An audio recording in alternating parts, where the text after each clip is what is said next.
How is it going, everyone? Shifty here, and I'm back with my weekly vendor reset video. Now, you may be wondering why it's coming out so late.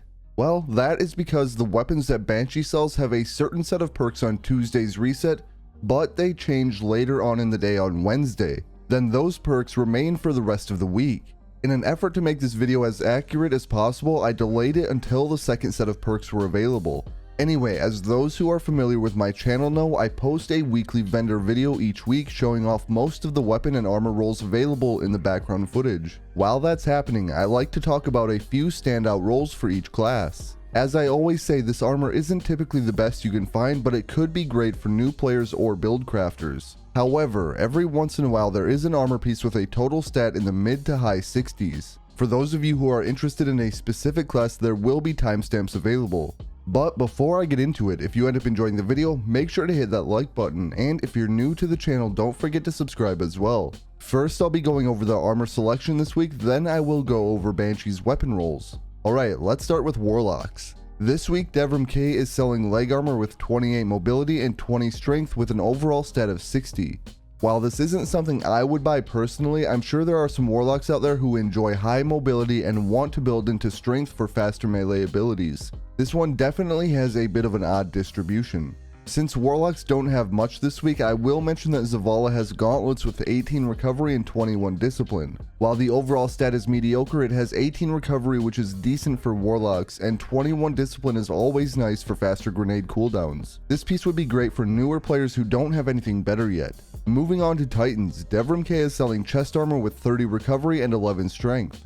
The real standout here is the 30 recovery, which is a very important stat to all three classes. The higher your recovery, the faster you can re-engage enemies. This piece alone will help a lot in maxing your recovery. Then Shaxx is selling leg armor with 22 recovery, 15 intellect, and 14 discipline. This piece is a solid choice because its three highest stats are ones that are often sought by a lot of guardians. Next up, the Drifter has gauntlets with 16 recovery, intellect, and strength, as well as 14 mobility with an overall stat of 66. I had to mention this one since it had such a high overall stat, but the distribution leaves a little bit to be desired.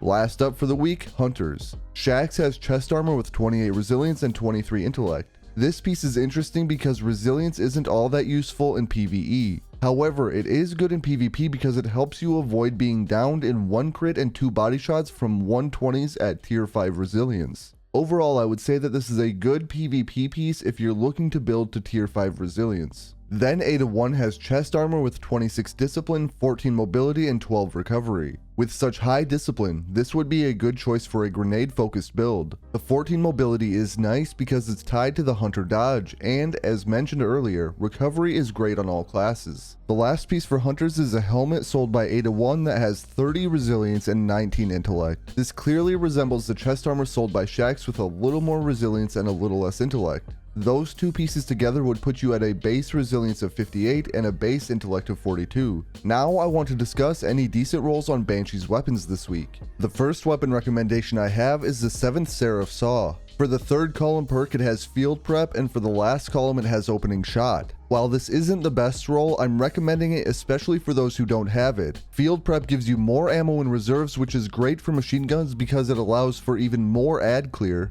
Also, this weapon has the added benefit of generating Warmind cells. I do want to note that this does not have a masterwork, which is a bug that is known to Bungie. Next up, I want to recommend the Bad Omens. This one is interesting because it focuses so heavily on reload perks, but I have one with the exact same combination of auto-loading holster and Genesis. In my experience, it has been really useful. When trying to solo activities with match game, breaking a void shield with this will automatically reload it, and any other time you can just stow it for an auto reload.